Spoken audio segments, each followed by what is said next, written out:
what has been described by Honorable Manzo is something quite gruesome.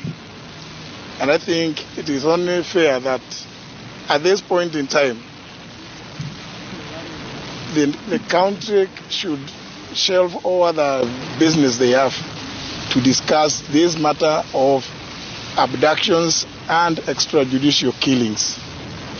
When I called the press conference on the 12th of January, I ended by saying that this matter, if left unchecked, can plunge this country into chaos and anarchy, and called for a national dialogue, or indeed a commission of inquiry to inquire into these gruesome murders and be told whether there is a policy.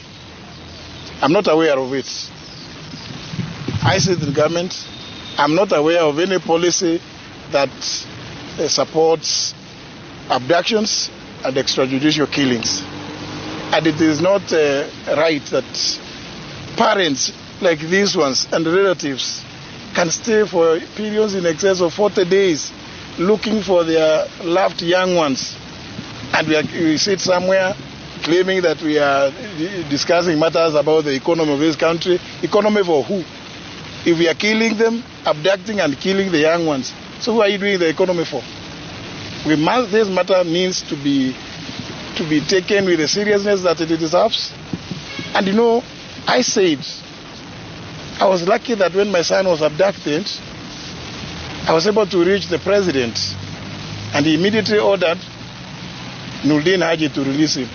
And Nurdin, went ahead and released him. How about these parents and relatives who cannot reach the president? It is something that is so serious that we must shelve all other things that we are doing, because I do recall that during the campaigns, we went around the country saying that abductions, extrajudicial killings would never happen at our watch. But now it is happening.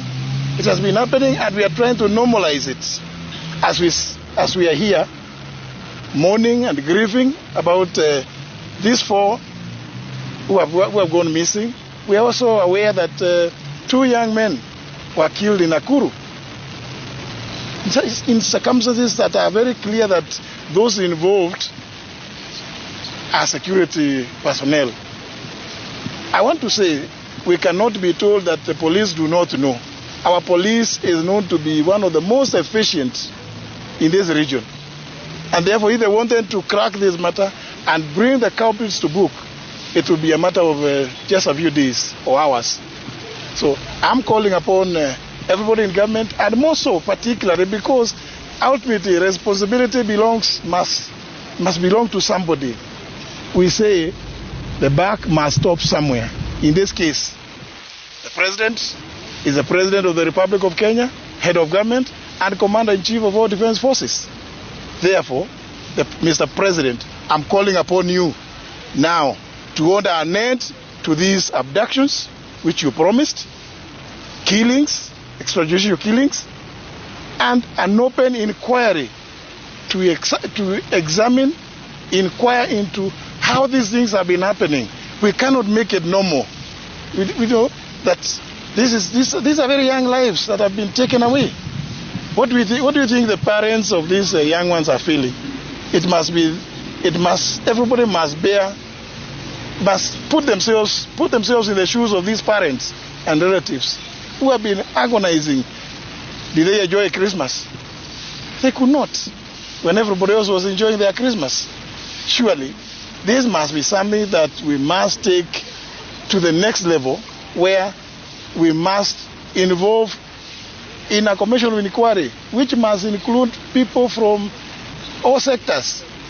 The law society should come up, be part of that commission of inquiry, religious groups, and the civil society groups like Amnesty International and others. Kenya Human Rights Commission. All of them, they should be involved in that commission, because we want the truth and to put an end to this.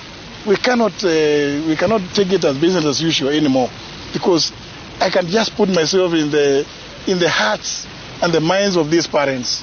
You've seen one of the fathers here is not even able to appear because of the agony that is been taken through for the last 40 days. It is not normal. We must now address this matter with finality, with a view to getting to the root cause of these abductions and extrajudicial killings.